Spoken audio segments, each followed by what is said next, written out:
fantasy sense of reality. Right.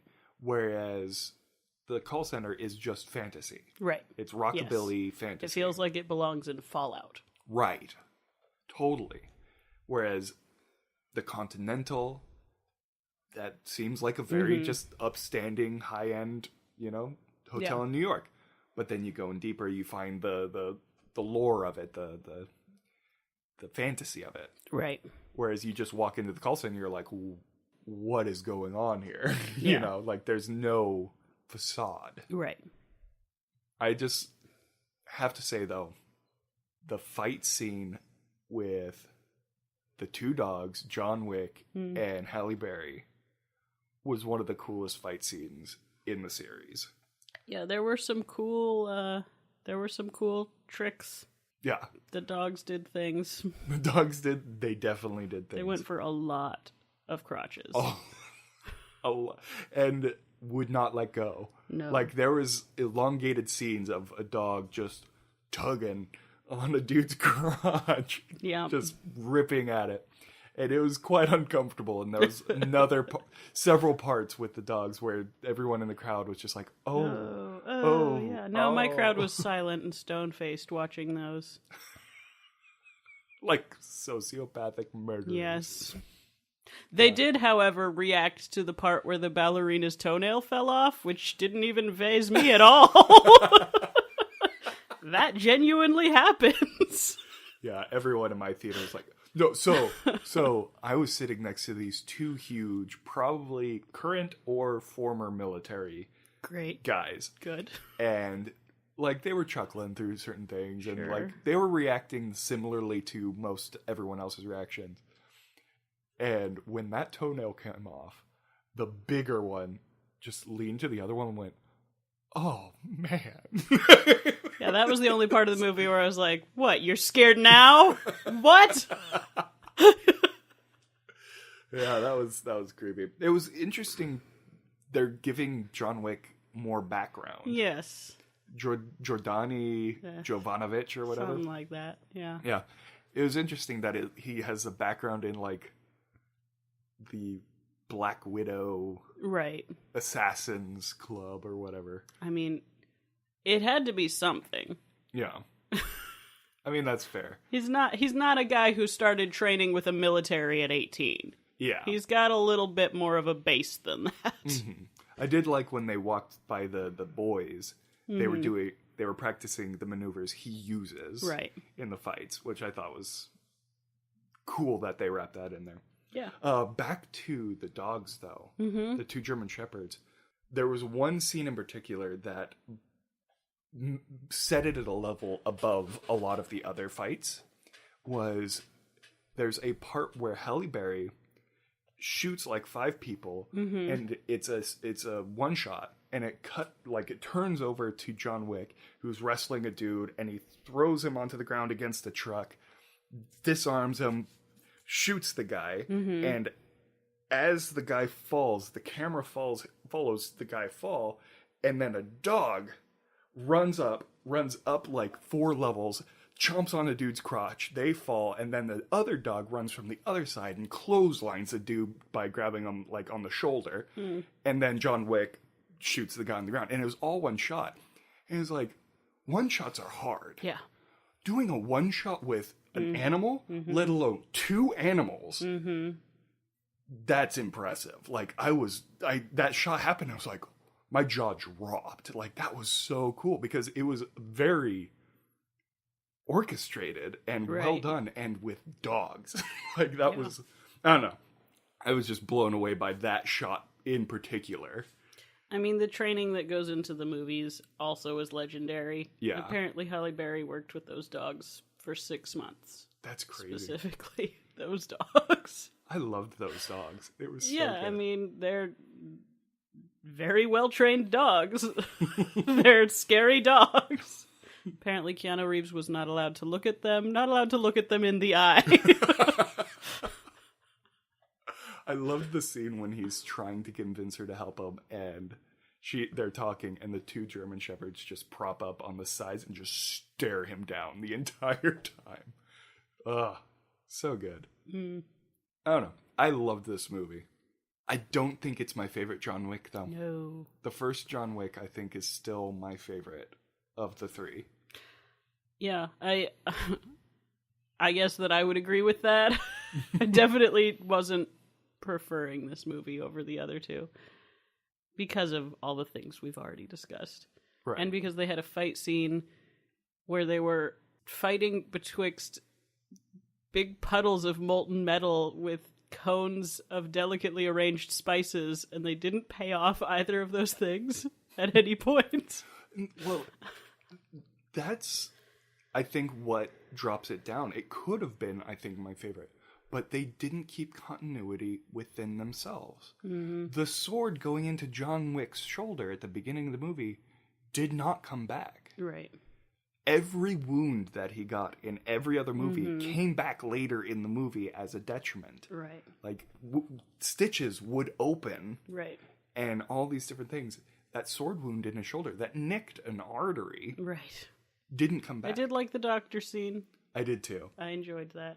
That it's like, I don't think one shot's going to convince them. You need to do another one. It's like, oh man. No, that was the running away of him trying to get as far away and as healed as possible in that hour was fun. Yeah, that was, I think, the best part of the movie. I think they ran into pacing problems in the third act. It started to drag for me. Mm-hmm.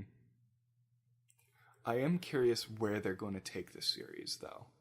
Because they made it very clear that Winston, the manager, betrayed John.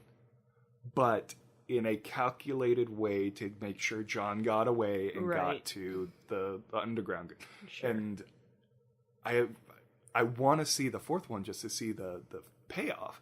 I just hope they go back to the low-scale spectacle rather than how grandiose they were trying to. They were trying to push the world open and make it bigger and give it broader horizons, which I'm not sure what they meant by that. The last one did go to Rome. This one went to Morocco. It seems sort of on par scale-wise to me, if not a little smaller. I mean, I get that they're opening more like factions of people in the world. There's the whole ninja thing now. It just felt like in trying to push the world broader, they lost a little sense of what made the first two special. Yeah. Hopefully they can go back on that if they're going to hang out with the Sewer King again, the next one. Because it is impossible to do that character and his group of people on a large, grandiose scale. It doesn't make sense for what they have been established to be. Yeah, well, they're an intelligence network. They're not fighters or anything. One, that's why I'm excited for whatever the fourth one is, and why I'm really hesitant is because it's going to be war. The whole thing of Parabellum is preparing for war. Yes. And I learned that because it had subtitles. You didn't Google it before going into the movie? I don't care enough. Wow. And this was your movie. No, it's not, like, didn't care enough about John Wick. It just, if it's in the name, I try not to look too into it to avoid spoilers, and that would have spoiled it. So the table flip emoji is a bad idea then? You don't want people to know that they're flipping the table? No, I think it's very well established that the table needs to be flipped in this. But maybe. It might be too on the nose. And that was another thing. I feel like if I can feel it out, it'll be fine. The more I chew on this film, the more I get frustrated with the lack of continuity. When did the term "I served and I will be of service" come from? Don't feel like I ever heard it. I did not rewatch the first two. But I have, and I don't remember them ever saying that. And that feels like a very important thing that was said a lot in this one that I don't think was ever brought established. Up. Yeah, as soon as this movie started, though, I was like, I guess I should have rewatched at least the second one. Because they're referencing people, and I'm like, who the hell is that again? I don't remember names in this movie. at all. Yeah. To be fair, I don't remember much of the names. I know John Wick. I was like, okay, I don't know who they're talking about, but I assume they'll show it to us. Mm-hmm. The real tall guy is apparently an NBA player in the real world. The first guy who gets killed. Yeah, and he got his jaw broken next time. That was fun. That was, yep. Wrote it into my notes. Like, is that dude really that tall? Apparently. Or is that dude been digitally exaggerated? Because there were moments where it was like... unnaturally I could tall, yeah. believe either. But no, my brother swept right in to be like, and that guy, I was laughing the whole time watching him try to act. He's an NBA player. I was like, well, answers that question. Yeah. I enjoyed this movie. I didn't enjoy it as much as the others, which is kind of a bummer. Yes. But I'm still looking forward to where it goes next. Sure. So, should we hype our next movie? Yes. Do you remember what it is? No, I don't remember what it is. That's why According to my calendar, our next movie is Aladdin. Is that coming out already? Yes, it is. Oh my. In like 5 days. Oh man. Okay. In case you haven't noticed, we're back into our weekly episodes for a little while. Yeah, we got one whole week off. That blows me away that Aladdin's already coming out. Yep, Aladdin is next. So that means that the blockbuster releases are starting. Because they're starting to slow down. We have Aladdin and then Godzilla, and then we have a little bit of time off. Oh. But only, a week. Hooray. or more, depending on what we decide. Fair enough. When does Lion King come out? Is that a holiday? Lion King... July 19th. Oh, so a month later. 2 months later. Yeah. Okay. No, a month later, because next week is June, right? Not next week, but the week after. Or something. Don't give me a heart attack.